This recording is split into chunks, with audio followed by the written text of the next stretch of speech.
একটা গাছ হয়তো ওজন করলে 5 কেজি হবে, কিন্তু সেই গাছে ফল ধরে আছে 30 কেজি। মানে গাছ ছাড়া হ্যাঁ ফলের ওজন অনেক বেশি, এটা এত ফলনশীল একটা ভ্যারাইটি। তো আপনি কি ভাবছেন যে এই ড্রাগন ভেঙে দিয়ে এটা করাতে আপনার লাভ হবে? ড্রাগনের যে 2.5 লক্ষ টাকা লস হয়েছে, আচ্ছা আচ্ছা, এই লসটাই পেরাতে তুলবে। হ্যালো ফ্রেন্ডস, এই যে চলে এসেছি আজকে আমরা, এটা হচ্ছে কৃষ্ণনগর থেকে 10-12 কিলোমিটার দূরে ইটাবাড়িয়া। আমাদের যে পুরনো কৃষক বন্ধু ছিলেন, যিনি অলরেডি 12-14 বছর ধরে প্রায় 20-22 বিঘা জমিতে ফল চাষের সঙ্গে যুক্ত রয়েছেন, আমাদের সেই প্রিয় বিপুলদা। এই যে বিপুলদা রয়েছে। তো আজকে আমরা এই ভিডিওতে দেখাবো যে বিপুলদা ড্রাগন বাগান ভেঙে কিন্তু গোল্ডেন 8 পেয়ারা করছে। তো বিপুলদার পুরনো একটা বাগান রয়েছে, তো সম্পূর্ণ ডিটেলস আমরা জেনে নেব এবং বিপুলদার পরিচয় জেনে নেব। তো চলুন শুরু করি ভিডিওটা। নমস্কার, প্রথমে আপনার ঠিকানাটা একটু আমার দর্শক বন্ধুদের দেন।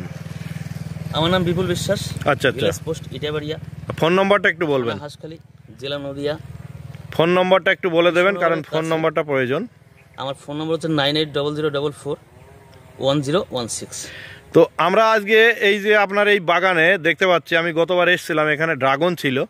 তো ড্রাগন ভেঙে আজকে দেখছি আমরা গোল্ডেন 8 পেয়ারা আপনি বসিয়েছেন চারা। হ্যাঁ, তো এইটা এর পেছনে কারণটা কি?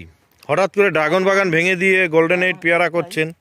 বিষয় হচ্ছে ড্রাগনে প্রচুর খরচ আর প্রচুর রোগ। সপ্তাহে একদিন যদি ওষুধ না দেওয়া যায় তাহলে বাগান রক্ষা করা সম্ভব নয়। আচ্ছা আচ্ছা। আর আমি খুব ব্যস্ত মানুষ, এইবার সমস্ত জমিতে আমার সব প্রতি মুহূর্তে যাওয়া খুব অসুবিধা। হ্যাঁ, যার জন্য আমার কাছে ড্রাগন চাষটা খুব বোঝা বলে মনে হয়েছে। আচ্ছা আচ্ছা। এবার যার জন্য আমি আমার ড্রাগন বাগান টোটাল একদম এই প্রজেক্ট পুরো উড়িয়ে দিয়ে এখন এই গোল্ডেন 8 লাগিয়েছি। তো এই যে চারাটা আমরা দেখতে পাচ্ছি গোল্ডেন 8 এর চারা, একদম ছোট অবস্থায় কিন্তু গাছ গ্রোথ নেওয়া শুরু করেছে। এটা কতদিন বয়স? এটা 1 মাস হচ্ছে। 1 মাস না? এই যে মুকুল এসছে, এই যে দেখুন বন্ধুরা, 1 মাসের গাছে কিন্তু এই যে মুকুল অলরেডি। হ্যাঁ, এটা একটু দেখান। হ্যাঁ, কিন্তু এই দেখুন ফ্রেন্ডস, এই যে 1 মাসের গাছ, এখনো 1 মাস সঠিক হয়েছে কিনা জানি না, এইবার ফল চলে এসেছে। এই মুকুল কিন্তু রাখা যাবে না, না এটা রাখা যাবে না, ঠিক। মোটামুটি 3 ফুট 2.5 ফুট হাইট হবে, তারপরে মুকুলটা রাখতে হবে। আর এটা হচ্ছে কাটিং চাষ, একটু ভালো করে দেখুন। হ্যাঁ, এই যে গাছের এইখানটা আমি কেটে দিয়েছি, হ্যাঁ আগাটা কেটেছি, সাইড দিয়ে এরকম পালসি বেরিয়েছে। হ্যাঁ, এইগুলো এই ছোটো ছোটো পালসি বেরিয়েছে। এইভাবে আস্তে আস্তে গাছটা পুরো ঘট আকৃতি হবে, ছাতি আকৃতি হবে। আচ্ছা বিপুলদা, হ্যাঁ কত দূর হাইট থেকে গাছটা কাটতে হবে যদি একটু দেখান? এই যে এখানে একটা বড় গাছ দেখতে পাচ্ছি, তো এটা কি কাটিং করার মতো হয়ে গেছে? দেখুন তো, এই আগাটা কাটিনি, কিন্তু এই আগাটা কিন্তু কাটা হয়ে গেছে। আচ্ছা, এইখানে গাছটাতেও ফুল, একটু দেখেন দেখেন, এই যে ফুল, এই যে দেখুন বন্ধুরা ফুল। এটা একটা বিশাল ফলনশীল জাত। হ্যাঁ, যখন যেটুকু ডগা বেরোবে সেটুকুই ফুল বেরোবে, ফুল সহকারে। তো বিপুলদা, আমি আপনাকে আর একটা কথা বলবো। এর আগে আপনার ভিডিও দেখেছি গোল্ডেন 8 এর, ওটা অন্য একটা বাগান। তো বর্তমানে এই যে চারাগুলো বসিয়েছেন, এটা কি ওই বাগানেরই চারা? হ্যাঁ, ওই বাগানেরই কাটিং এর চারা আমি এখানে বসিয়েছি, প্লাস সবাইকে দিচ্ছি অবশ্যই বুকিং এর মাধ্যমে। আচ্ছা আচ্ছা।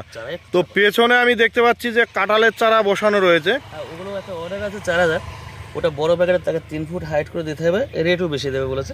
আচ্ছা, আসুন দেখুন বন্ধুরা, এই যে ফুল কি অবস্থা দেখুন, কি অবস্থা দেখুন। এই ফুল রাখা যাবে না, ফল ভেঙে দিতে হবে, এই ফল ভেঙে দিতে হবে, না হলে গাছটা বড় হবে না। দেখুন প্রত্যেকটাতেই বিপুলদা, এদিকে এইদিকে, এই যে, হ্যাঁ আমি দেখেছি, এই যে এইটাতে দেখুন, এই আগাটা কাটার মতো হয়ে গেছে। হ্যাঁ, এই যে এইদিকে দেখুন ফল চলে এসেছে। কি মানে অবাস্তব ব্যাপার। এই ডগাটাও কাটতে হবে, এইভাবে কেটে দিলে কিন্তু গাছটা একদম ছোট থেকে, এই যে দেখুন ব্রাঞ্চে দুটোতে ফুল, এই যে দেখুন ফ্রেন্ডস, দুটোতেই ফুল। আচ্ছা, তবে এই বাগানের ভিডিও আপডেট থাকবে। হ্যাঁ, এই ডগায় ফুল, হ্যাঁ এই ডগায় ফুল, এই ডগায় ফুল, আবার এই ডগায় 3খানা ডগা বেরিয়েছে, 3খানা ডগাতে। কি অবাস্তব ঘটনা গো, সত্যি অবাস্তবিক ব্যাপার। আমি তারকাটা ওপিটে যখন আমি ভিজিটে গেলাম, হ্যাঁ আমাদের বাংলাদেশে, প্রায় বাংলাদেশি বলতে হবে, বাংলাদেশের মধ্যে ঠিক নয়, আমাদের ইন্ডিয়ার মধ্যে, কিন্তু ইন্ডিয়ার তারকাটার ওপিটে তো আমাদের ইন্ডিয়ার সম্পত্তি। সেই বাগান থেকে ডগা কালেকশন করে আমি মানে প্ল্যান্টেশন করে সব চলছে আর কি। এইবার যেটা বলি, একটা গাছ হয়তো ওজন করলে 5 কেজি হবে, কিন্তু সেই গাছে ফল ধরে আছে 30 কেজি। মানে গাছ ছাড়া হ্যাঁ, ফলের ওজন অনেক বেশি, এটা এত ফলনশীল একটা ভ্যারাইটি। তো আপনি কি ভাবছেন যে এই ড্রাগন ভেঙে দিয়ে এটা করাতে আপনার লাভ হবে? ড্রাগনের যে 2.5 লক্ষ টাকা লস হয়েছে, আচ্ছা আচ্ছা, এই লসটাই পেরাতে তুলবে। আর একটা কথা আমি বলবো আপনাকে, এই যে চারা পুরনো বাগান থেকে আপনি নিয়ে আসছেন, আমি নার্সারিতে দেখলাম প্রচুর চারা রয়েছে, ওখানে র মাল রয়েছে এবং চারাও করছেন। তো এই চারা কি আমার বন্ধুরা পাবে? অবশ্যই। তো কিরকম কি রেট থাকবে মোটামুটি? ভাইদের পরিষেবা দেওয়া সবার আগে আমার দায়িত্ব। আচ্ছা, তো কিরকম কি রেট থাকতে পারে? পরিষেবা না পাই, সারা পশ্চিমবাংলায় এত ভালো জায়গার খুব অভাব আছে, এইটুকু বলতে পারি। তো আমার বন্ধুরা যারা আমার ভিডিও দেখেন, আমার তো বেশিরভাগ চাষি বন্ধুরা, কৃষক বন্ধুরা, তো তাদের জন্য কি অফার রয়েছে? গোল্ডেন 8 আমি এদিন গিয়েছিলাম ভিডিও করতে দীনবন্ধু কাকার ওখানে, তো দীনবন্ধু কাকা বলছে 70 টাকা রেট রয়েছে। তো আপনি যদি কিছু বলেন, এখানে সবকিছু সস্তা। যেমন বলছি, কাঁঠাল 150, 200, 200 এরকম বিভিন্ন জায়গায় বিক্রি হচ্ছে। আচ্ছা, আমার এখানে কাঁঠাল 60 টাকা রেট, যখন যেমন বাজার হয়। এইবার ঠিক তেমন এছাড়াও দাম কম হবে, অসুবিধা নেই, যতটুকু সম্ভব হবে বাঁচাবো। তবে এছাড়া জার্মিশনে মানে ভীষণ ডিস্টার্ব বেরোতে চায় না। 100 চারা তৈরি করা হয়, 60টা মতন হয় না, 50-60টা হয় বাসে, যে ক্ষেত্রে একটু সমস্যা। আচ্ছা আচ্ছা, খুব সস্তায় দেওয়া যাবে না, তবে চেষ্টা করবেন, দাম এখানে অবশ্যই কম থাকবে। আচ্ছা, থ্যাংক ইউ, আমি দায়িত্ব নিচ্ছি। Thank you.